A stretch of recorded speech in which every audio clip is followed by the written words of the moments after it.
कि मुस्तफिजुर रहमान को इतने ज़्यादा पैसे दे करके आईपीएल में क्यों खिलाया जाता। बांग्लादेश के किसी भी प्लेयर को आईपीएल ऑक्शन में अलाउ नहीं करेंगे, जिस तरह से हम पाकिस्तान के किसी प्लेयर को अलाउ नहीं करते। आईपीएल ऑक्शन 2026 जैसे ही पूरा हुआ तो एक कंट्रोवर्सी बहुत ज़्यादा उभरने लगी, जो कि पहले भी कई बार बहुत ज़्यादा उभर चुकी है और उस पर बहुत ज़्यादा बात हुई है कि मुस्तफिजुर रहमान को इतने ज़्यादा पैसे दे करके आईपीएल में क्यों खिलाया जाता है, क्यों इस बार भी केकेआर ने उन्हें 9.2 करोड़ में खरीदा है।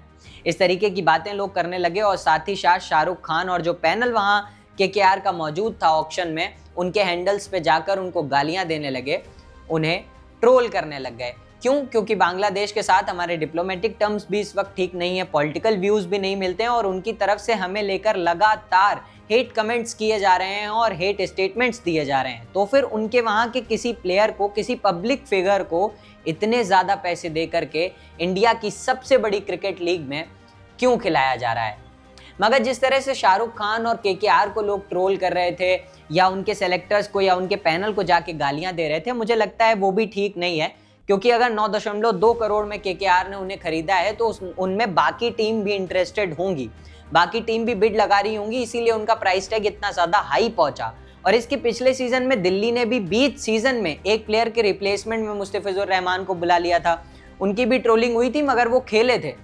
तो फिर और ये 5वीं टीम है आईपीएल में मुस्तफिजुर रहमान की, तो इसमें गलती मुझे लगता है बीसीसीआई की है। बीसीसीआई को इस निर्णय पे आना पड़ेगा कि अगर किसी देश के साथ हमारे संबंध प्रॉब्लमेटिक हैं, हमारी डिप्लोमेसी उनके साथ नहीं सही बैठ रही है, तो फिर आपको ये डिसीजन लेना पड़ेगा कि हम उस देश के किसी भी प्लेयर को आईपीएल ऑक्शन में अलाउ नहीं करेंगे।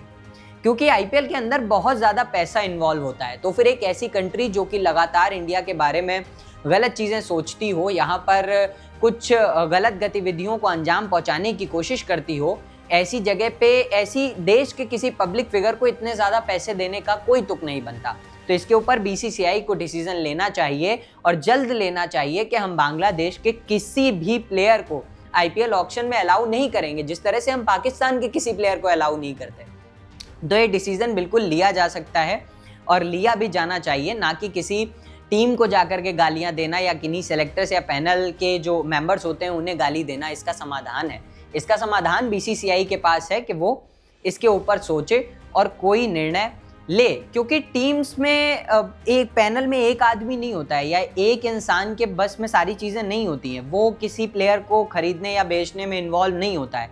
एक पूरी टीम होती है जिसमें कई सारे लोग होते हैं, कई सारे फिगर्स होते हैं, वो तय करते हैं कि किसको खरीदना है, कितना बजट होना है और हमें कहाँ तक जाना है। और अगर ऑक्शन में कोई प्लेयर अवेलेबल है तो फिर टीम अपनी रिक्वायरमेंट के हिसाब से उसको खरीदने के लिए जाती ही जाती है। और उसका कारण यही है कि टीम में अलग अलग मेंटालिटी के कई सारे लोग हैं, तो उनके साथ बैठ करके आपको तय करना है कि आप किसको खरीदने वाले हैं, किसको नहीं खरीदने वाले हैं। तो इसके अंदर अगर कोई समाधान है तो यही है कि हम बांग्लादेशी प्लेयर्स को आईपीएल ऑक्शन में उतारे ही ना, उन्हें बैन कर दें कि हमें बिल्कुल भी किसी भी प्लेयर को नहीं लेना है, खरीदना ही नहीं है, ऑक्शन में कोई भी प्लेयर अवेलेबल ही नहीं होगा।